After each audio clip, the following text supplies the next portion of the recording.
우리 하나님 말씀 시편 73편 1절부터 28절까지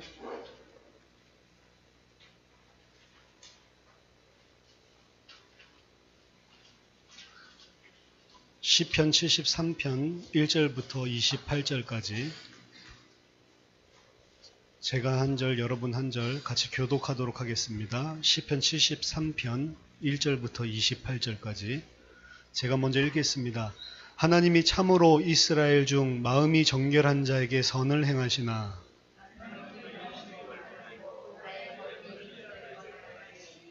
이는 내가 악인의 형통함을 보고 오만한 자를 질투하였음이로다. 사람들이 당하는 고난이 그들에게는 없고 사람들이 당하는 재앙도 그들에게는 없나니 살찜으로 그들의 눈이 솟아나며 그들의 소득은 마음의 소원보다 많으며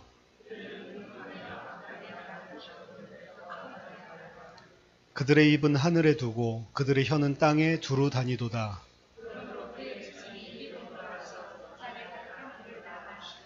말하기를 하나님이 어찌알랴 지존자에게 지식이 있으랴 하는도다.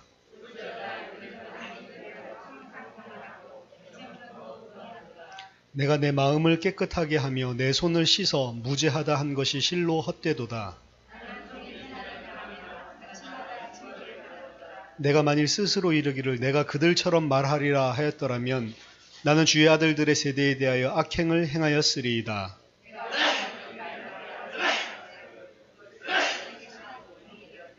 하나님의 성소에 들어갈 때에야 그들의 종말을 내가 깨달았나이다.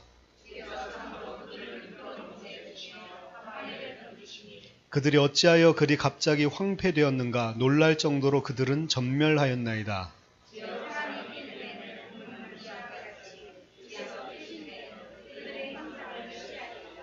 내 마음이 산란하며 내 양심이 찔렸나이다. 내가 항상 주와 함께하니 주께서 내 오른손을 붙드셨나이다.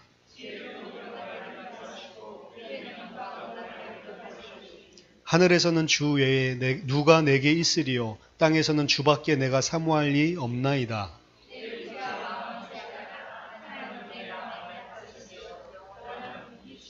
두 절 같이 보겠습니다. 무릇 주를 멀리하는 자는 망하리니 음녀같이 주를 떠난 자를 주께서 다 멸하셨나이다. 하나님께 가까이 함이 내게 복이라. 내가 주 여호와를 나의 피난처로 삼아 주의 모든 행적을 전파하리이다. 아멘. 오늘 말씀 제목은 하나님께 가까이 함이 내게 복이라. 28절에 나와 있죠. 하나님께 가까이 함이 내게 복이라.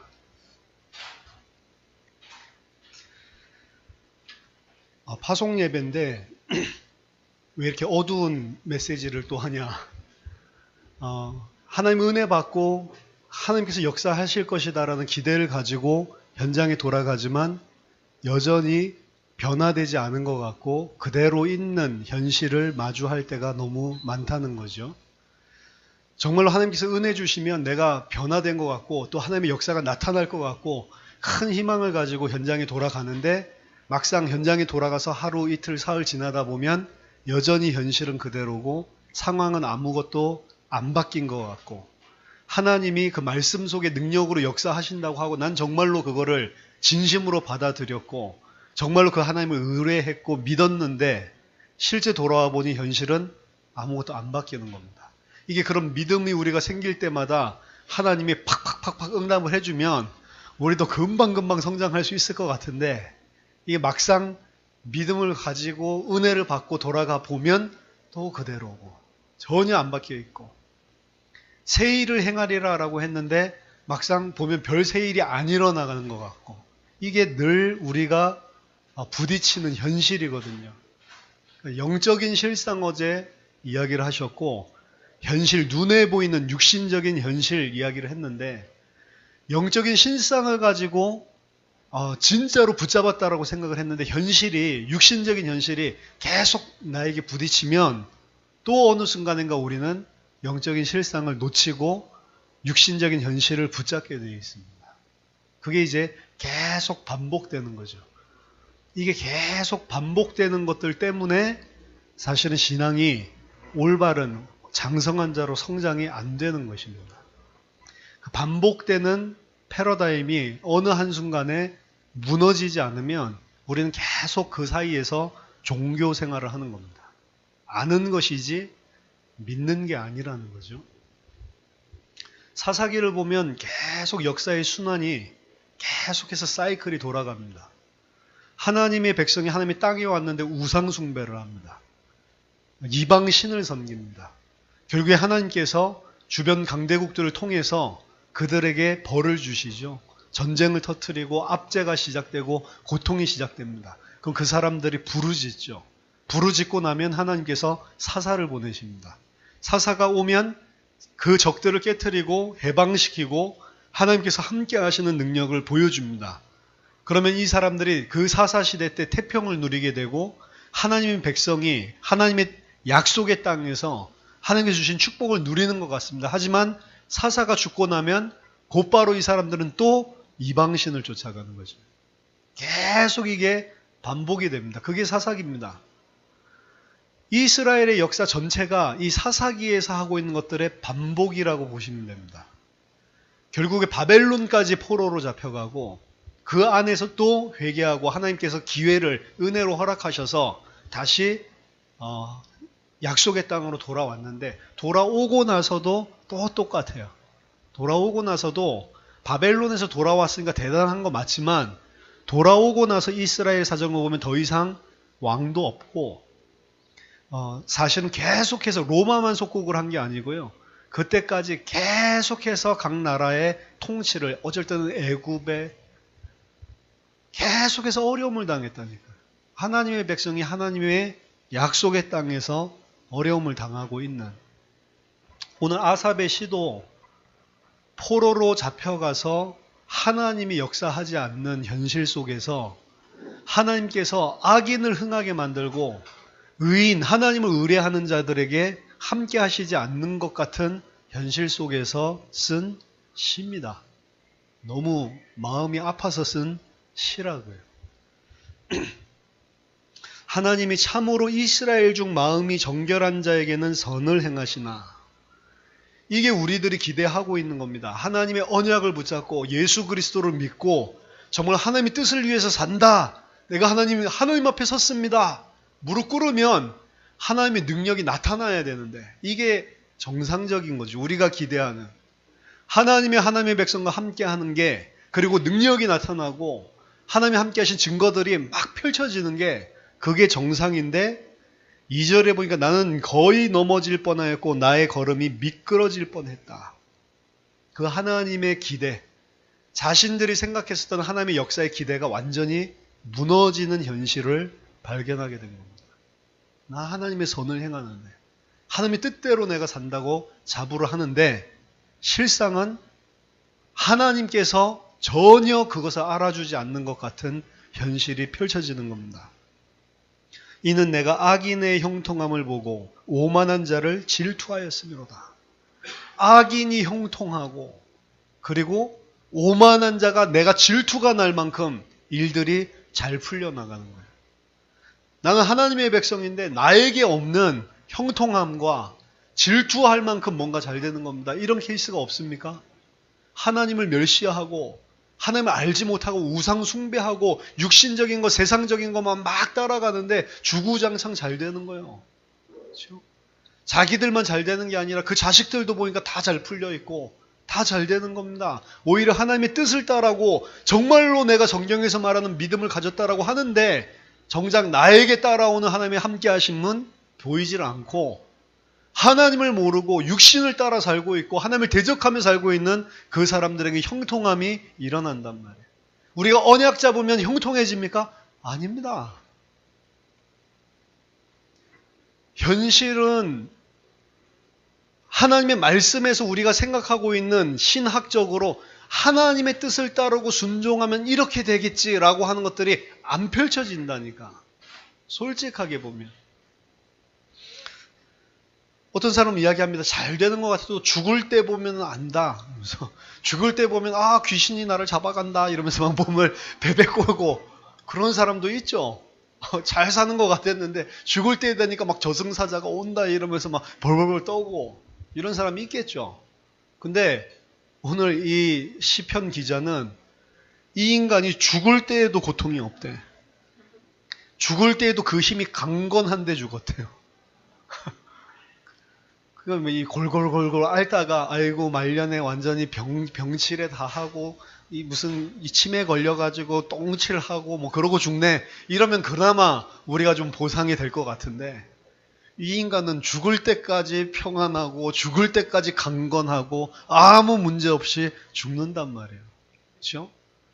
하나님의 백성은 죽을 때 되면 천사가 같이 돼서 이렇게 죽어야 되는데 어떤 사람은 별로 천사같이 안 되고 죽는 사람도 있고 그 사람 믿음이 있는지 없는지 모르겠지만 사람들이 당하는 고난이 그들에게는 없고 사람들이 당하는 재앙도 그들에게는 없나니 그러므로 교만하고 강포하고 살찜으로 그들의 눈이 솟아나고 얼마나 살이 쪘으면 눈이 볼록 튀어나올 만큼 살이 쪘어요. 우리가 밥 안 먹으면 어떻게 해죠? 눈이 빼꼼 들어가죠. 밥을 너무 많이 퍼먹으면 눈이 솟아나온다니까. 그만큼 엄청나게 축복을 받았다 이 말입니다. 그만큼 재물, 육신적으로, 물질적으로 풍족하다는 거죠. 그러니까 높은 데서 거만하게 말하고 입은 하늘에 두고 그들의 혀는 땅에 두루 다니는도다. 전부 다 아는 거죠. 저 사람 진짜 대단하다라고. 그러므로 그의 백성이 이리로 돌아와서 잔에 가득한 물을 다 마시며 말하기를 하나님이 어찌하랴 지존자에게 지식이 있으랴 볼지어다 이들은 악인들이라도 항상 평안하고 재물은 더욱 불어나도다. 이 사람들이 항상 평안하고 재물은 더 불어나고 눈은 솟아오르고 재물은 자기네들이 원하는 것보다도 소득이 더 많고 그러니까 교만하게 말하고 강포하게 하고 물도 있는 거 지가 다 퍼마셔버리고 하나님이 나를 어떻게 알아? 하나님이 세상이 어떻게 돌아간 거 알아? 지존자가 지식이 있어? 하나님한테 이렇게 교만하게 이야기를 하고 하나님을 능욕하는데도 항상 평안해. 항상 잘 돼. 이런 케이스 없습니까? 옛날에는 뭐 김일성이 왜 이렇게 오래 살아? 이러면서 우리 남한에서는 저런 놈은 꼭 오래 살고 건강하고 저 혹에 뭐가 생겨서 죽었으면 좋겠다 막 이러는데 안 죽고 그렇죠? 죽으면 북한 다 망한다 그러는데 안 망하고 실제로 보면은 하나님을 잘 섬기는 사람과 비교가 안 되게 하나님을 능욕하면서 사는데 잘 되는 사람들이 많다니까요. 그렇죠? 그게 현실입니다. 근데 시편 기자에게는 무슨 일이 일어나냐? 그냥 낙심을 한 거예요. 내가 내 마음을 깨끗하게 하면 내 손을 씻어 무죄하다 한 것이 실로 헛되고도다. 나는 종일 재난을 당하며 아침마다 징벌을 받았도다. 그냥 좀 징벌을 안 받아. 아침마다 징벌당해. 아침에 일어났는데 징벌당해. 종일 재난을 당해. 어떤 사람인데 난 무지하다고 손을 깨끗하게 씻고 하나님의 말씀대로 선하게 살려고 발버둥 치고 하나님 앞에 겸비해서 살고 있는데 나한테는 종일 저주와 재앙이 몰아닥친단 말이에요. 이거 하루 이틀이지. 이게 계속되면 어떻게 되냔 말이에요. 그러니까 너무 이 사람이 힘이 든 거예요.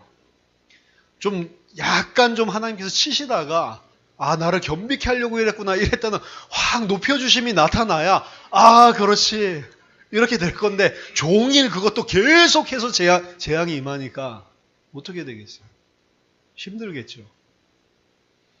나만 그렇게 돼도 힘들 건데 하나님을 능욕하는 자들은 엄청나게 잘 되고 그리고 그 사람들이 얼마나 비웃겠습니까? 나를 쳐다보면서. 이런데 하나님 믿고 싶은 마음이 생기겠냔 말이에요. 그래서 15절에 내가 만일 스스로 이르기를 내가 그들처럼 말하리라. 나도 하나님이 진짜 나를 알아? 이러면서 지존자가 지식이 있어? 그들처럼 나도 만약에 말하였다라면 나는 주의 아들들의 세대에 대하여 악행을 행하였으리이다. 내가 어쩌면 이를 알까 하여 생각한 자. 왜 이런 일이 생기지? 어떻게 이럴 수가 있지? 이것을 생각하면 생각할수록 그게 내게 심한 고통이 되었더니 너무 마음이 아픈 거예요. 이게 크리스찬들이 실제로 겪고 있는 현실을 이야기하는 겁니다. 진짜 믿음의 사람들이 이런 일들을 겪고 있음을 성경은 이야기해 주는 겁니다. 이미 구약시대에도. 의인이고 선인이고 하나님의 뜻을 행하는데 계속 어려움 만다. 하나님의 백성이 하나님이 함께 하셔서 엄청난 축복, 이걸 보여줘야 되는데 그게 아니고 불신자가 봤을 때 교만하고 강포하고 우리를 깔깔 비웃을 만큼 이런 일들이 계속 반복이 되고 그 사람들 잘 되고 하나님이 있는 거야 없는 거야 이러는 시간표들이 너무 많다는 거죠. 여러분, 이 상태로 죽을 때까지 끝까지 간다라고 만약 생각해 보세요. 이 상태로 1년만 있으면 괜찮은데 3년만 이러면 딱 10년만 이 정도 있다가 딱 10년 뒤에 쫙 풀리면 그렇지, 내가 이제 내가 진짜 하나님 누군지 설명해야 되겠다, 이런 힘이 날 건데 죽을 때까지 만약에 이렇게 쭉 간다고 생각해 보세요. 괴롭죠. 그러니까 이거 생각하면 생각할수록 심한 고통이 된다. 자, 말씀드립니다. 예수 믿으면 축복받는다라고 이야기하는, 번영신앙에서 이야기하는 그 세상적인 물질적인 육신적인 그 축복, 성경에서 이야기하고 있지 않습니다. 예수 믿는 자들 중에 그런 축복을 받는 자도 있고 안 받는 자도 있는 것입니다. 그런 축복을 주는 자에게도 하나님의 계획이 있어서 그렇게 하시는 것이고 안 주는 자에게도 안 줄 만한 계획이 있어서 그렇게 하시는 겁니다. 하나님이 그렇게 하시는, 그럼 왜 그렇게 하시냐? 제가 봤을 때는 아무나 깨닫고 믿고 돌아오지 못하도록 그렇게 하시는 겁니다. 예수님이 이 땅에 오셔서 비유로 말씀을 하십니다. 누가복음 8장 10절에 보니까 하나님의 나라의 비밀을 아는 것이 너희에게는 허락되었으나 다른 사람에게는 허락되지 않았다라고 이야기합니다. 그래서 너희 허락된 자들만 깨닫고 허락 안 된 자들은 깨닫지 못해야 되기 때문에 비유로 이야기를 한다라고 이야기합니다. 이는 그들이 보아도 보지 못하고 들어도 듣지 못하게 하려 함이라. 지금 아삽의 시거든요. 이 시편 기자처럼 당하고 있는 사람들을 쳐다봐야 그들의 눈이 가리고 그들의 귀가 막혀서 하나님께 돌아오지 못하기 때문에 그렇게 하시는 겁니다. 하나님의 계획이 있는 거라. 그 속에도. 하나님의 계획이 나를 통해서 막 온 세계가 뒤집어지고 막 이 회개하고 이러면 좋겠는데 하나님의 계획 중에는 이런 삶을 통해서, 이런 고통의 삶을 통해서 어떻게 보면 하나님이 택하지 않은 사람의 눈을 막아버리고 귀를 막아버릴 수가 있다.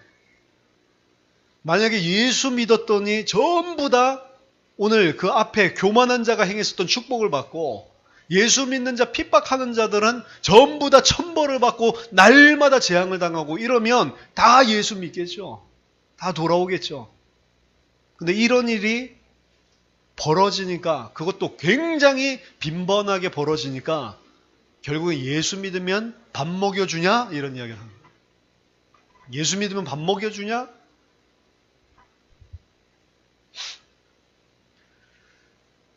뭐라고 이야기합니까?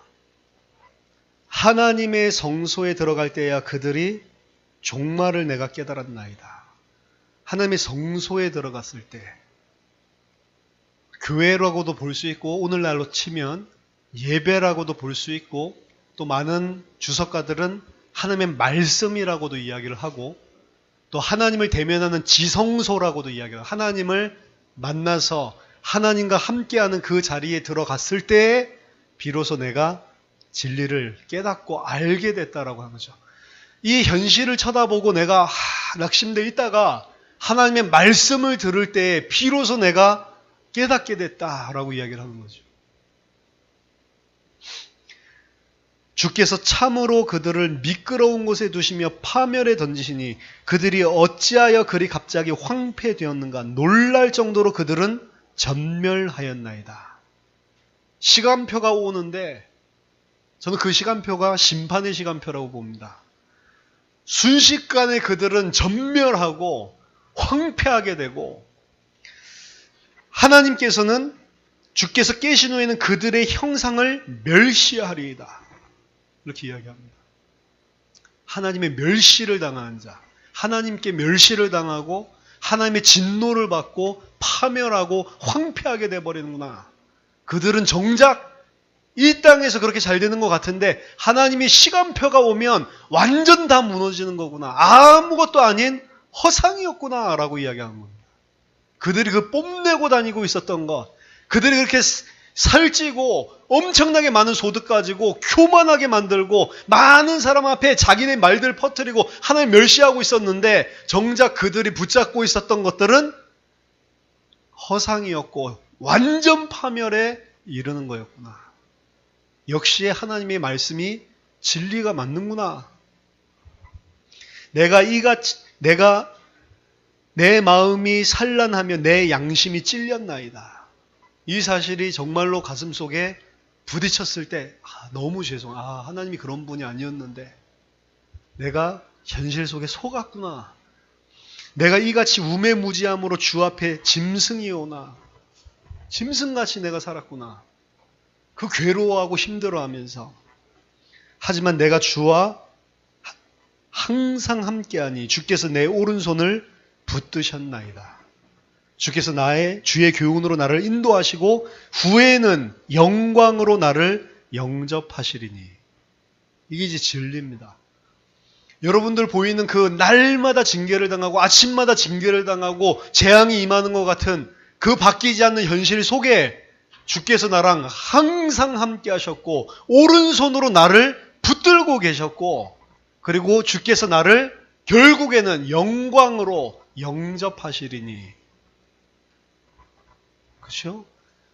이 땅에서 어떻게 되었다 저렇게 되었다 그게 상관이 없습니다. 정말로 하나님이 함께 하시고 오른손으로 붙들고 계시다면 이것과 상관없이 하나님께서 예비한 진짜 실상의 축복이 있단 말이에요. 그 시간표가 옵니다. 반드시.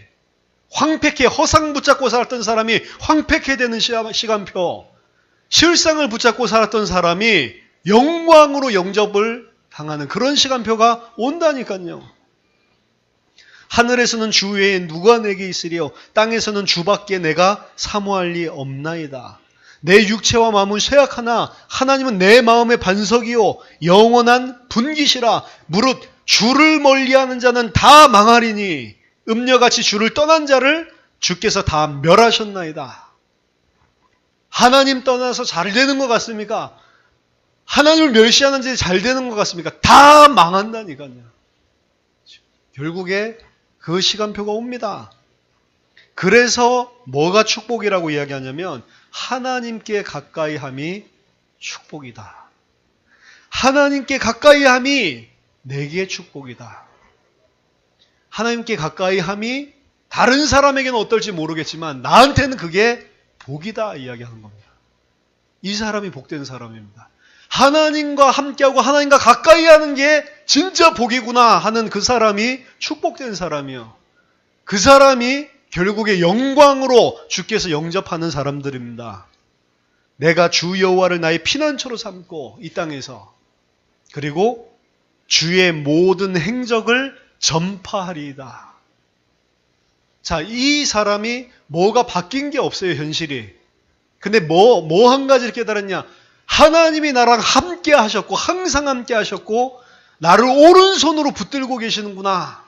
이게 내게 복이구나.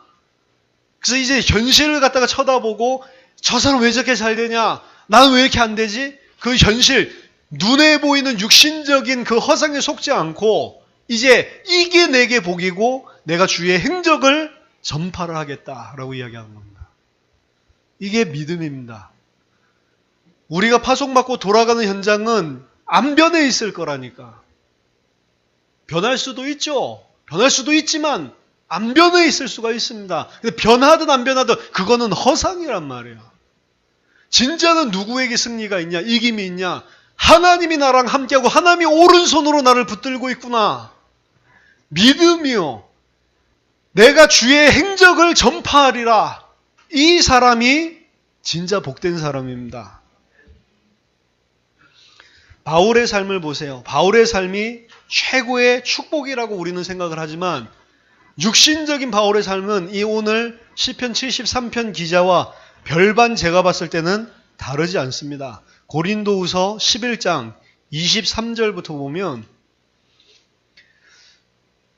그들이 그리스도의 일꾼이냐 정신없는 말을 하거니와 나는 더욱 그러하도다. 내가 수고를 넘치도록 하고 옥에 갇히기도 더 많이 하고 매도 수없이 맞고 여러 번 죽을 뻔하였으니 유대인들에게 40에서 하나가만매를 5번 맞았고 3번 태장으로 맞고 1번 돌로 맞고 3번 파선하고 일주일을 깊은 바다에서 지냈으며 여러 번 여행하면서 강의 위험과 강도의 위험과 동족의 위험과 이방인의 위험과 시내의 위험과 광야의 위험과 바다의 위험과 거짓 형제 중의 위험을 당하고 또 수고하며 애쓰고 여러 번 자지 못하고 줄이며 목마르고 여러 번 굶고 춥고 헐벗었노라. 전 세계를 복음화하는데 식주인 같은 막 엄청난 보호자들이 나타나서 그렇죠. 롤스로이스 타고 다니면서 전용 제트기 타고 다니면서 이러면서 한 게 아니고 계속 어려움의 연속이었습니다. 두들겨 맞고 배고프고 어려웠단 말이에요. 헐벗고 굶주리고 자지도 못하고 그렇죠? 얼마나 많은 데를 돌아다녔습니까, 바울이. 축복받은 그런 발걸음이 육신적으로 본다면 아니었다니까요. 고린도후서 6장 4절부터도 보면 오직 모든 일에 하나님의 일꾼으로 자천하여 많이 견디는 것과 환난과 궁핍과 고난과 매맞음과 갇힘과 난동과 수고로움과 자지 못함과 먹지 못한 가운데서도 깨끗함과 지식과 오래 참음과 자비함과 성령의 감화와 거짓이 없는 사랑과 진리의 말씀과 하나님의 능력으로 의의 무기를 좌우에 가지고 이렇게 사역을 했다. 사역하는 그 내용 자체는 능력인 것 같은데 실제 살았던 삶을 보면 매맞고 갇히고 난동과 수고롭고 자고 먹지 못하고 헐벗고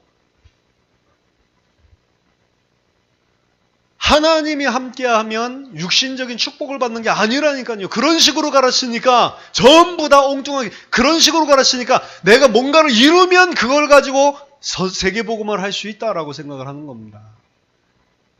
아니라니까요. 뭐가 있어서 하는 게 아닙니다. 진짜로 예수 그리스도를 가지고 정말로 믿고 있는 사람을 통해서 하시는 것이지 있든 없든.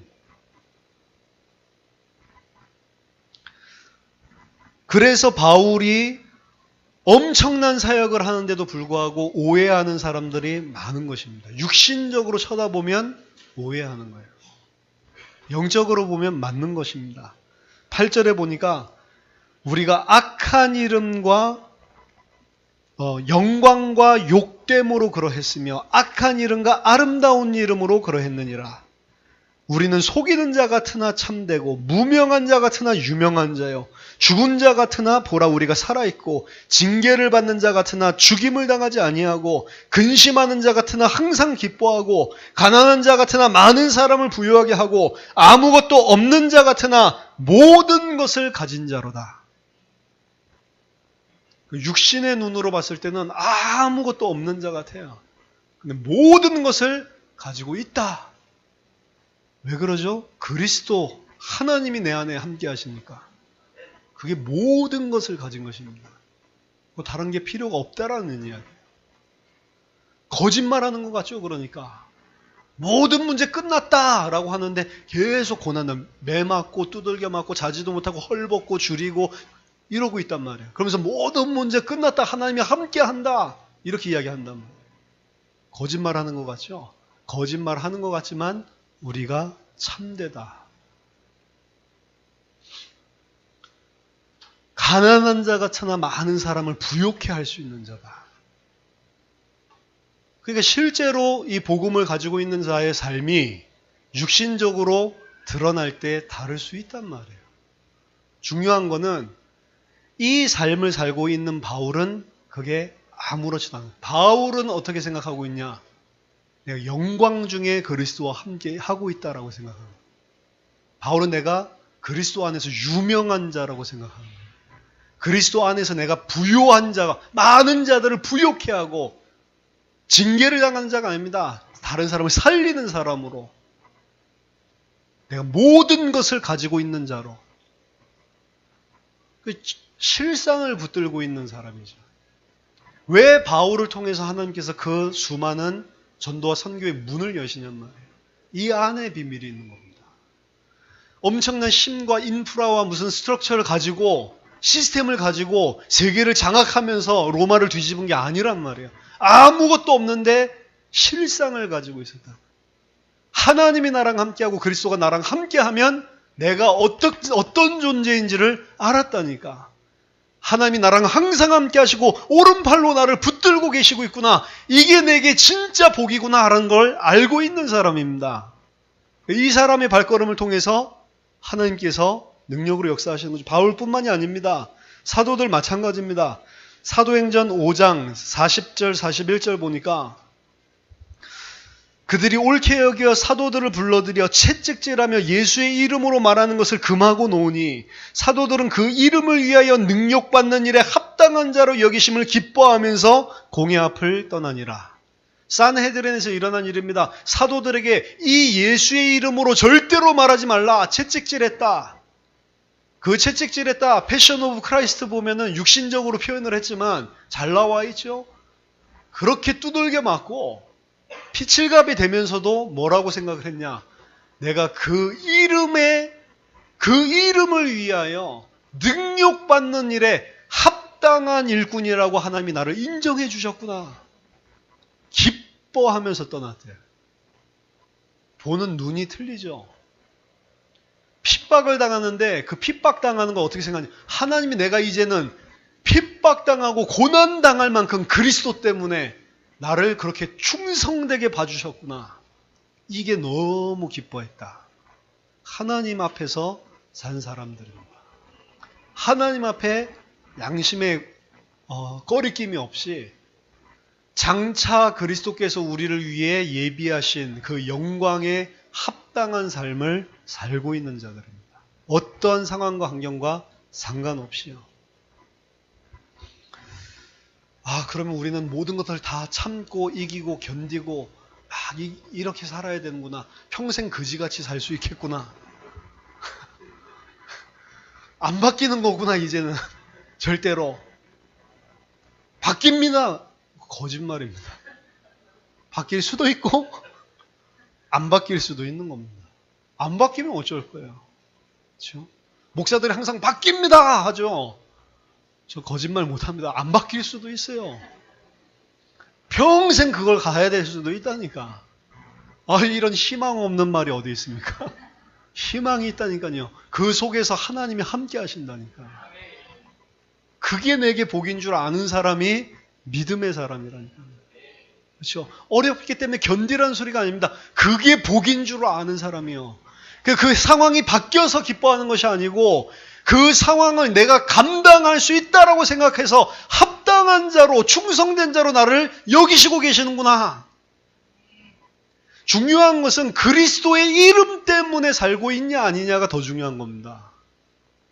상황을 바꾸는 게 중요한 게 아니고, 사도들은 그 핍박과 환난의 상황이 바뀌는 게 중요한 게 아니고 지금 풀려났으니까 좋아하는 게 아니잖아요.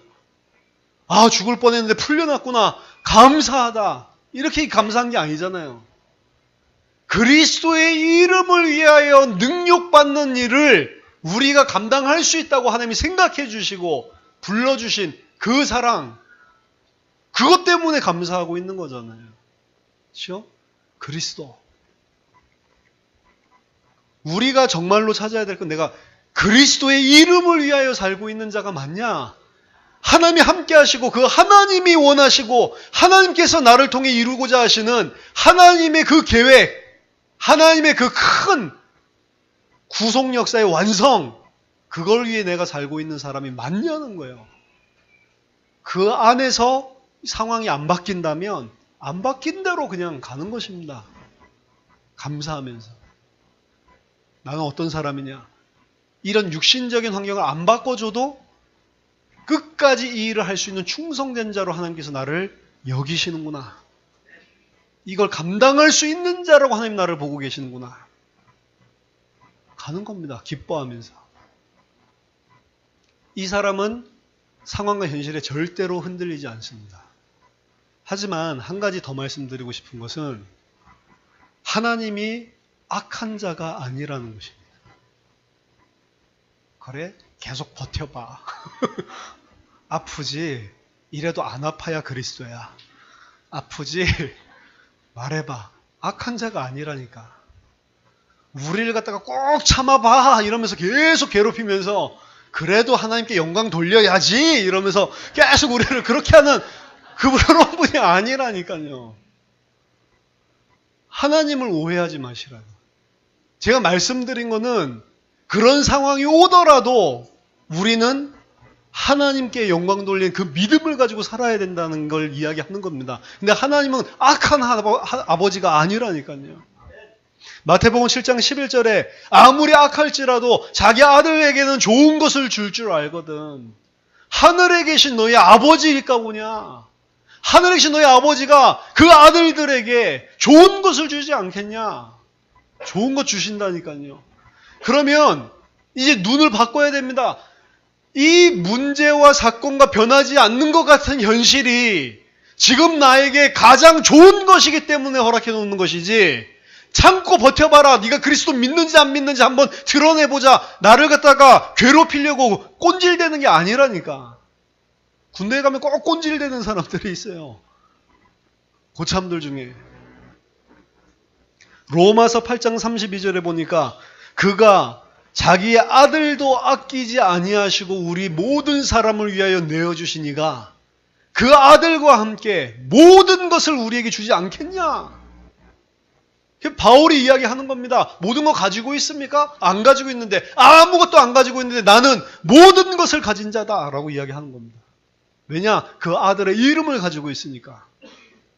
그 아들과 함께 모든 것을 주시는 분이 하나님 아버지라니까요. 로마서 8장 37절에 그래서 바울이 이렇게 이야기합니다. 이 모든 일에 우리를 사랑하시는 이로 말미암아 우리가 넉넉히 이기느니라. 우리를 사랑하시는 그분 때문에 넉넉히 이길 수 있도록 우리와 함께 하시는 분이 하나님 아버지라니까요. 나쁜 분이 아니십니다. 원하시는 게 있습니다. 진짜로 믿기를 원하세요. 그래서 은혜로 허락하시는 겁니다. 파송예배입니다. 돌아가지만 당장 기다리고 있는 것은 파라다이스가 아니고 홍해라니까요. 애굽에서 빼내자마자 바로 홍해로 데려가신다니까. 절대로 해결할 수 없는 것 같은 그 홍해. 그 앞에서 하나님을 신뢰할 수 있냔 말이에요. 하나님은 말씀에는 분명히 하나님이 함께하는 자고, 그리고 너희들을 가나안 땅에 드린다고 했는데 아무리 생각해봐도 그 하나님의 언약과 하나님의 계획이 안 이루어질 것 같은 현실이 홍해입니다. 근데 그 속에서도 그 하나님 아버지를 신뢰할 수 있냐고. 나랑 하나님 아버지 생명을 주관하시는 이가 내 속에 함께하고 계시다. 그분이 나를 통해 그 언약을 성취하실 것이다. 가나안으로 가야 되겠다. 할 수가 있냔 말이에요. 거의 대부분의 사람들은 애굽으로 돌아가자라고 이야기를 합니다. 우리가 애굽에 있을 때부터 말한 게 이런 사태가 벌어질 걸 이야기한 거 아니냐. 이미 예견하지 않았냐. 우리 말대로 되지 않았냐. 애굽에 매장지가 없어서 우리를 여기까지 끌어냈냐. 이게 홍해뿐만이 아니라 계속해서 반복되는 스토리였다니까요. 계속해서 왜 반복됩니까? 하나님이 꼰질대는 겁니까? 이스라엘한테? 아니라니까. 하나님이 정말로 그들을 사랑하셔서 진짜 믿음을 가지라고 하는 거예요.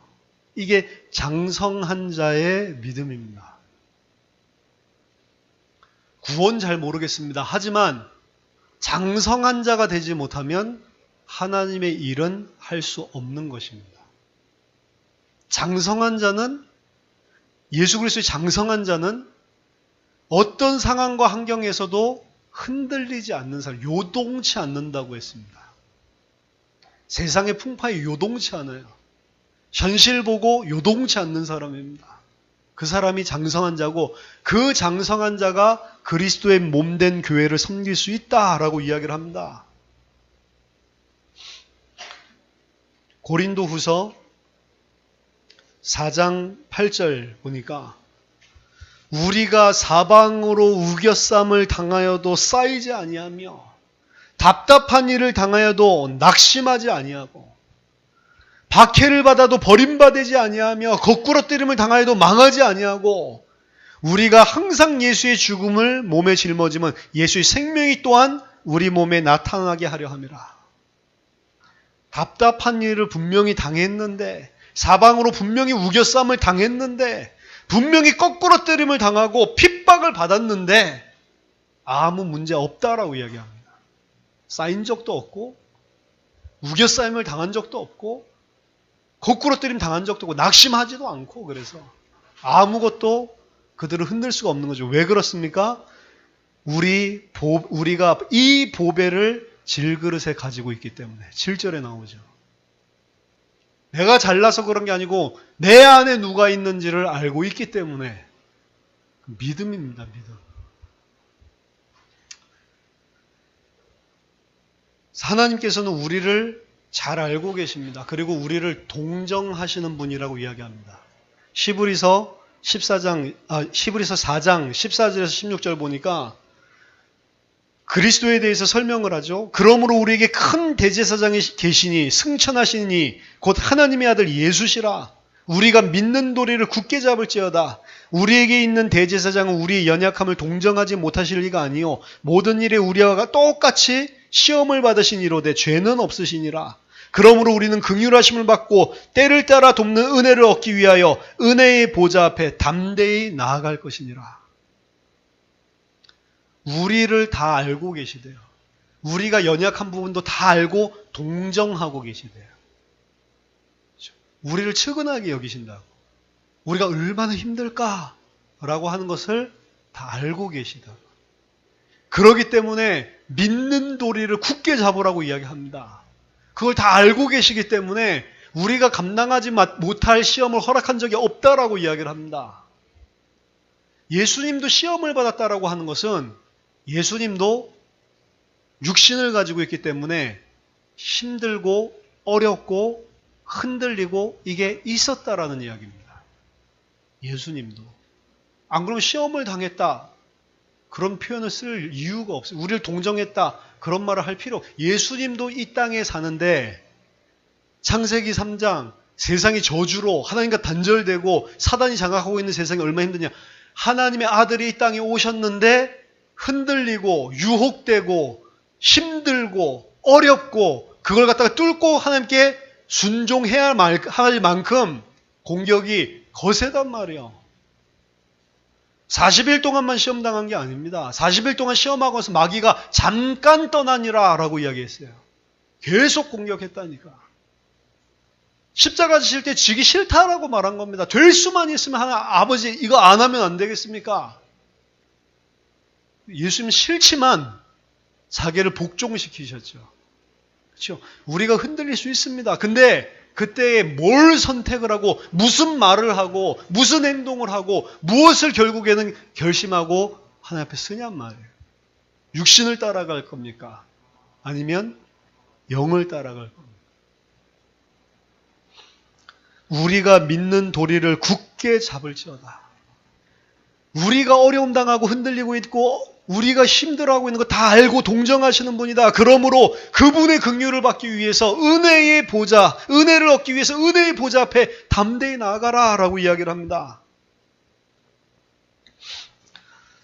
결국에 하나님께서 이런 것들을 허락하시는 이유는 아까 첫 번째 말했지만 결국에 믿음 없는 자들은 육신을 따라갈 수밖에 없도록 하나님께서 그렇게 하시는 겁니다. 믿음 있는 자만, 하나님께서 은혜를 베푸신 자만 결국에는 하나님 앞에 설 수 있도록 하나님께서 거르는 작업들을 하시는 거예요. 그리고 하나님의 백성을 위한 계획은 뭐냐? 장성한 자로 그 개인이 세워지기를 원하시는 겁니다. 히브리서 5장 12절 보니까 때가 오래되었으므로 너희가 마땅히 선생이 되었을 터인데 너희가 다시 하나님의 말씀의 초보에 대하여 누구에게 가르침을 받아야 할 처지이니 단단한 음식은 먹지 못하고 젖이나 먹어야 할 자가 되었도다. 예수 믿는데 시간이 오래 지났는데 이 정도면 너희들이 단단한 음식을 먹을 누구를 가르칠 수 있을 만큼 교사가 돼 있고 누군가를 세울 수 있을 만큼 지도자가 돼 있고 사역자가 돼 있어야 할 터인데 너희가 그리스도의 초보를 배워야 될 정도로 누구에게 그 가르침을 받지 않으면 안 될 정도로 갓난아이가 돼 있다라고 이야기를 합니다. 아직도 단단한 것을 못 먹는구나.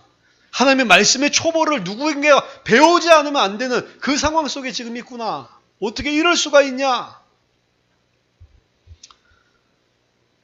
이는 젖을 먹는 자마다 어린아이니 의의 말씀을 경험하지 못한 자요.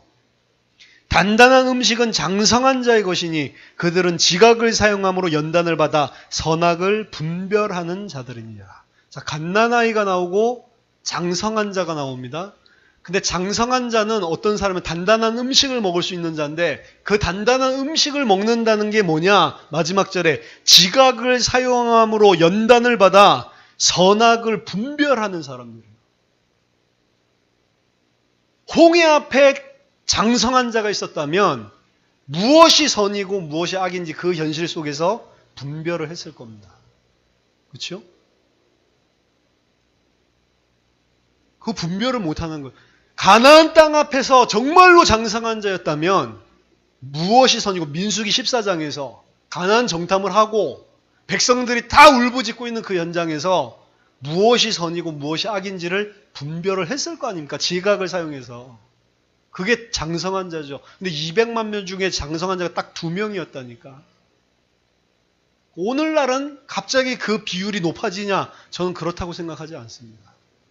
오늘날 갑자기 그 퍼센테이지가 엄청나게 올라가서 이전에는 200만 명 중에 2명밖에 못 깨달았는데 오늘날에는 무슨 10명 중에 8명 깨닫고 그런 거냐? 아니라고 생각합니다. 오히려 성경에서는 말세가 되면 될수록 더 없다고 이야기를 해요. 믿음 가진 자가. 인자가 올 때 믿음을 보겠냐라고 반문하십니다. 그만큼 믿음이 이게 하나님의 은혜예요. 근데 그 믿음을 진짜로 가진 장성한 자는 극소수입니다. 극소수. 근데 극소수의 그 사람들은 뭘 하냐? 현실 상황 앞에서 지각을 활용해서 무엇이 선이고 무엇이 악인지를 분별할 수 있는 사람이에요. 그러므로 우리가 그리스도의 도의 초보를 버리고 6장 1절에 죽은 행실을 회개함과 하나님께 대한 신앙과 세례들과 안수와 죽은 자의 부활과 영원한 심판에 관한 교훈의 털을 다시 닦지 말고 완전한 대로 나아갈지라. 그리스도 도의 초보를 버리고 이걸 이제 잘못 오해하면 그리스도 이 말씀은 초보구나. 아니요. 그리스도 도의 초보를 버리라는 거예요. 그리스도 도의 초보가 뭡니까? 율법입니다. 몽학선생, 초등학문. 율법을 왜 주셨죠? 그리스도께로 인도하기 위해서 주신 초등학문, 초등교사입니다. 몽학선생입니다. 버리라는 거예요. 유대인들이 이야기하고 있는 그 율법. 그리고 여기서 말하고 있는 거 죽은 행실을 회개함과 하나님께 대한 신앙과 세례들과 안수와 죽은 자의 부활과 영원한 심판에 대한 교훈, 이게 다 유대교 안에서 가르치고 있는 내용들입니다. 왜 그것들을 주셨죠? 그리스도로 인도하기 위해서 주신 것이지 그리스도가 아니잖아요. 계속 거기에 유대교의 가르침에 머물러 있지 말라는 이야기입니다. 근데 따르게 제가 설명을 해보면 그리스도도의 초보는 원래 원문은 그런 의미지만 그리스도인에게 적용해 본다면 갓난아이 수준의 그리스도예요. 갓난아이가 붙잡고 갓난아이가 분별할 수 있는 정도의 그리스도. 그게 뭐냐? 그리스도께서 나랑 함께하면 축복받겠지. 요 어린아이 수준입니다. 근데 장성한 자는 그렇지 않다는 거죠. 하나님 악한 분이 아니시라서 우리를 우리의 시간표에 맞게 단계적으로 계속해서 성장시키십니다. 근데 성장시키시는 방법이 결코 인위적이지가 않습니다. 하나님은 계속 기회를 주십니다. 계속 기회를 주시면서 우리가 정말로 믿음으로 하나님 앞에 지각을 사용해서 한 번씩 그 맛을 체험하기를 원하십니다. 진짜로 그리스도가 모든 문제를 끝내고 나랑 함께 하시고 하나님 나를 인도하시는지에 대한 것들을 내가 신뢰해보고 의지해보고 그리고 정말로 그리스도께서 나랑 함께 하시고 하나님이 나를 책임지고 있구나라고 하는 것을 작은 것에부터 계속 하나하나씩 하나님 우리를 체험하게 하신다니까. 그래서 결국에는 그게 쌓여가지고 나중에는 장성한 자가 돼서 이제는 그런 것들이 딱 오면 지각을 활용하고 무엇이 선이고 악인지를 분별할 수 있는 정도로 자라나는 겁니다. 어렸을 때부터 큰 걸 주지 않아요. 그렇죠? 초등학생 1학년한테 대학 수학을 가지고 와서 뭐 증명하라 이렇게 하는 게 아니고 자기 수준에 맞게 하나님께서 허락해 주시는 겁니다.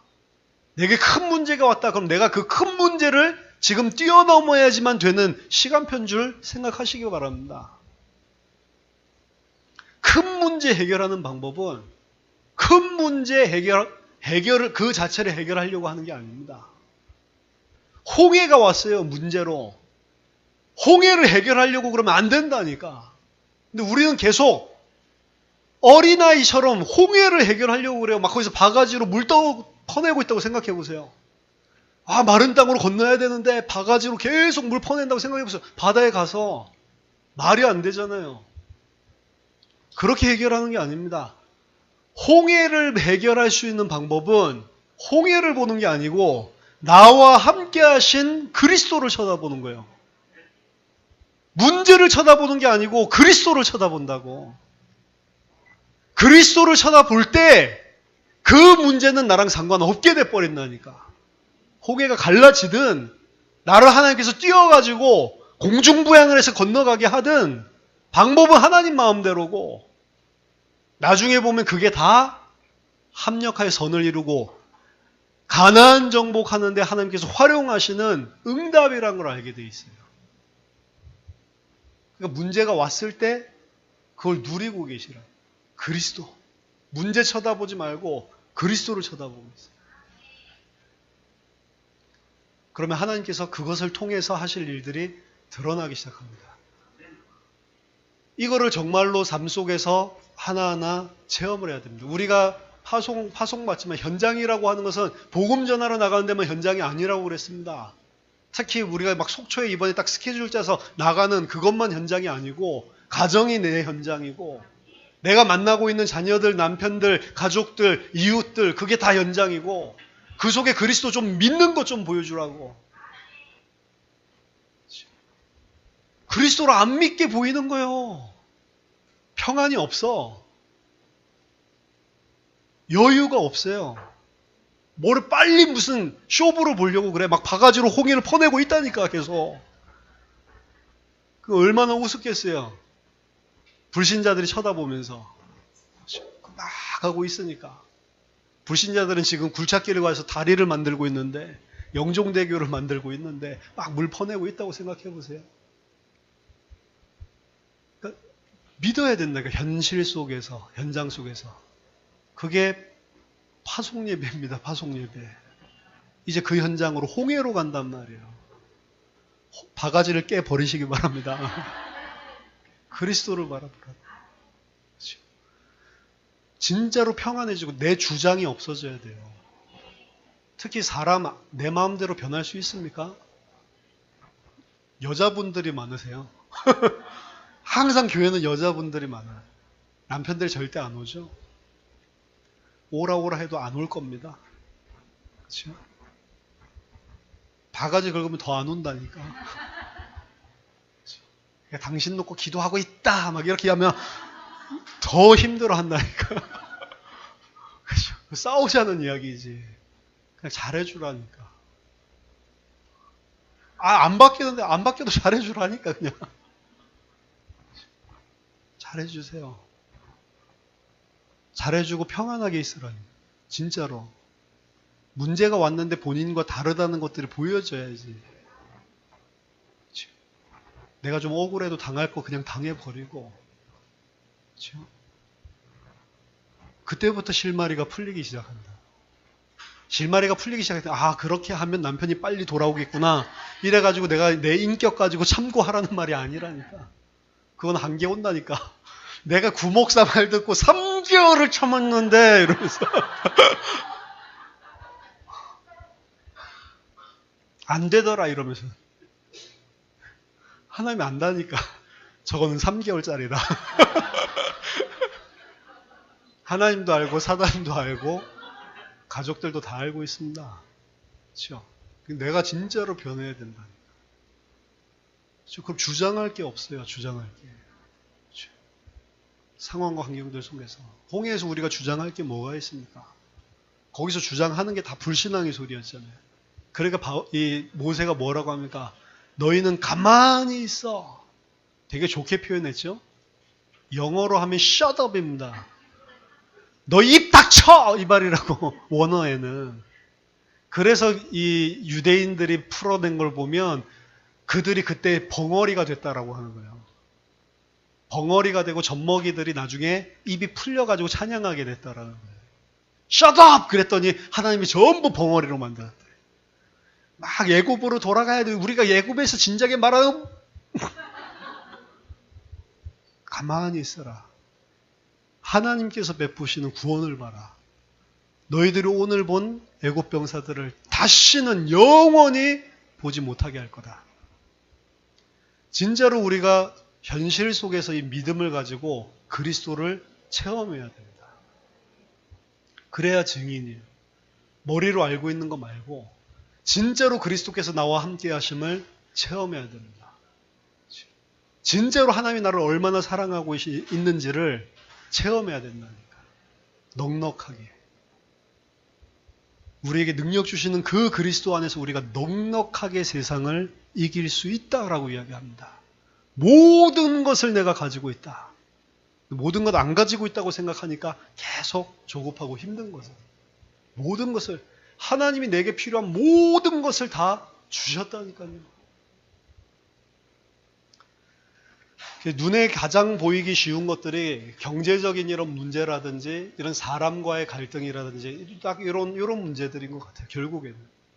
근데 그 일을 감당할 수 있는 모든 것을 다 주시고 나를 완전하게 하나님께서 인도해 주시는데 내가 믿지 않고 있는 게 내가 그 문제 때문에 시달리는 이유입니다.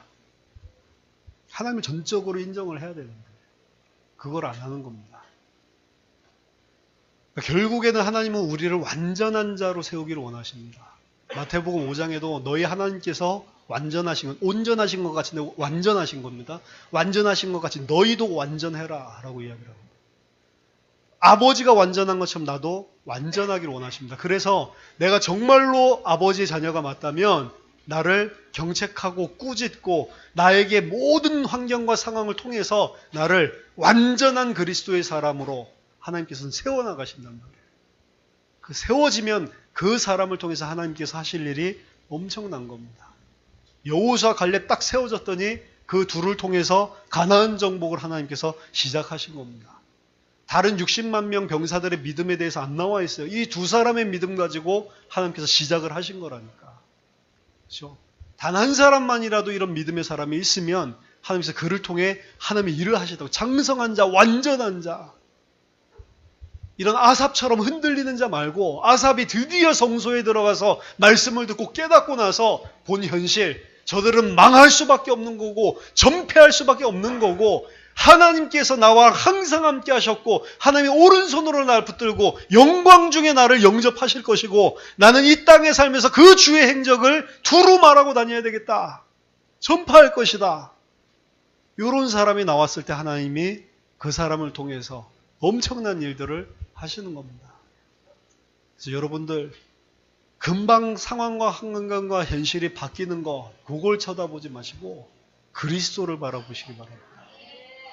그러면 하나님께서 말하지 않고는 견딜 수 없는 증거를 주시기 시작합니다. 무슨 증거냐?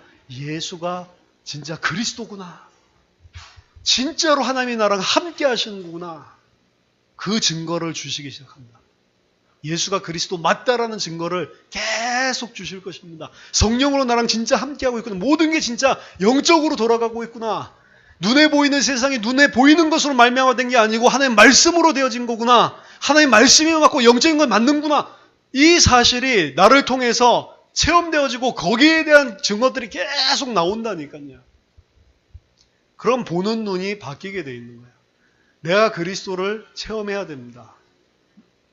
머리로만 알고 있는 게 아니고. 근데 내가 이전에 반응하던 식으로 하면 절대로 체험을 못합니다. 그래서 저와 여러분들이 가만히 서서 여호와의 행하시는 능력을 체험하고 현장에 그 그리스도께서 행하신 행적을 두루 전파하는 참된 복음 전도자 되시기를 예수 그리스도 이름으로 축복합니다. 기도하겠습니다. 하나님 은혜를 감사드립니다. 어떠한 상황과 현실과 문제와 고난과 갈등 속에서도 나와 함께 하신 그리스도를 붙잡게 하시고 그 하나님께서 나와 함께 하심을 붙잡게 하시고 그 안에서 나오는 참된 믿음의 역사로 믿음의 열매로 하나님의 역사, 하나님의 능력, 증거를 보여주는 하나님의 모든 백성들, 제자들, 온전한 그리스도인들 될 수 있도록 은혜를 베풀어 주시옵소서. 이제 현장으로 또 현실로 돌아갑니다. 참된 실상을 붙잡게 하시고 허상에 속지 아니하도록 우리에게 은혜를 베풀어 주시옵소서. 이 말씀이 힘이 되고 능력이 되게 하시고 내 실제 삶이 될 수 있도록 주님 인도하여 주시옵소서. 조급하지 않게 하시고 내 마음과 생각과 기준을 가지고 주장하지 않게 하시고 하나님께서 하시는 것에 온전히 순종하고 따르는 하나님의 백성들 되도록 축복해 주시옵소서. 그래서 우리 예수생명교회, 예수사랑교회 지체들을 통해서 예수가 그리스도 되심이 하나님이 그 그리스도를 통해 우리와 함께 하심이 하나님 모든 자들에게 다 증명되어질 수밖에 없는 2017년대도 될 수 있도록 인도해 주시옵소서. 살아계신 주 예수 그리스도 이름으로 기도하옵나이다. 아멘.